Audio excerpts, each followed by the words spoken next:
Khliehriat vibro session part kajing tip mnta ka result kepada HAPOH DSC is Jaintia Khliehriat te 8 minit adu shitarik ko 6 lakam slam.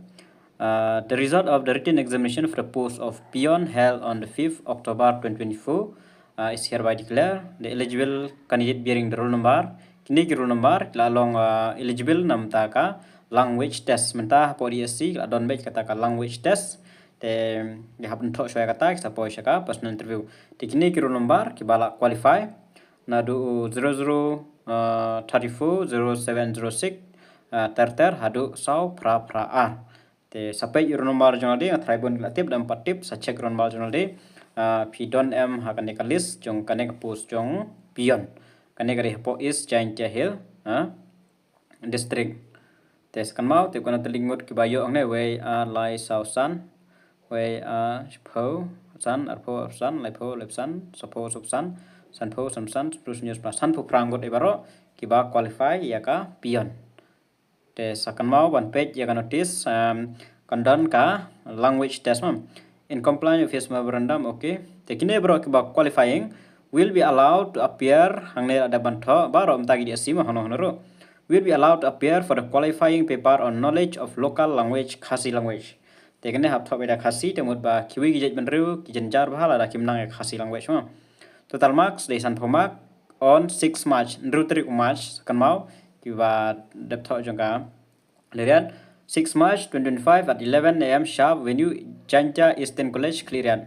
Only candidate who qualify for language test and eligible as per provision given under DSC shall be called for the personal interview. Kita giba pass ya language test on sakhot yaki syaka personal interview. Tes akan mau kita kiba la qualify namta kaneka language test.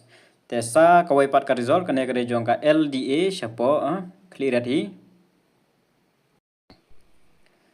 Tesa kaneka kawai pat de kaneka de jongka LDA hi hakajuk sngi la pala ya kaneru.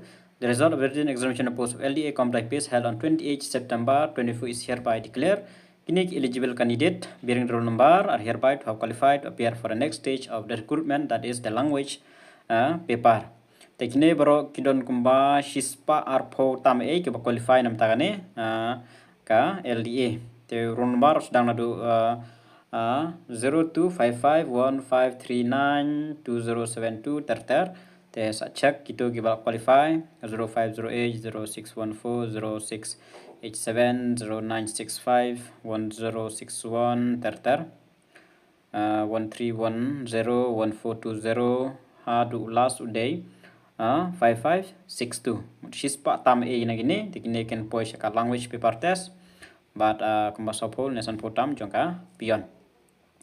Eligible candidate are to appear for typing speed kane hable shwaya ka typing speed ya ka pion nomor ka direct te ka pion kene shwaya ka language paper te ya ka LDA de kan pendep shwaya ka typing speed. Eligible candidate are to appear for typing speed which will be held on the 6 March kan March Arjarpsan in the Jaintia Eastern College at 10 am sharp can they request to check the district website from time to time latest update relating to the e-admit card for the typing test. Hap check na po admit card. Then hangne pada longomno in compliance with memorandum issues that only the qualifying for the punctual must appear qualifying paper on knowledge of local language. Test will be held in Jaintia Eastern College on 6 March 25 at 2 p.m. sharp. Okay.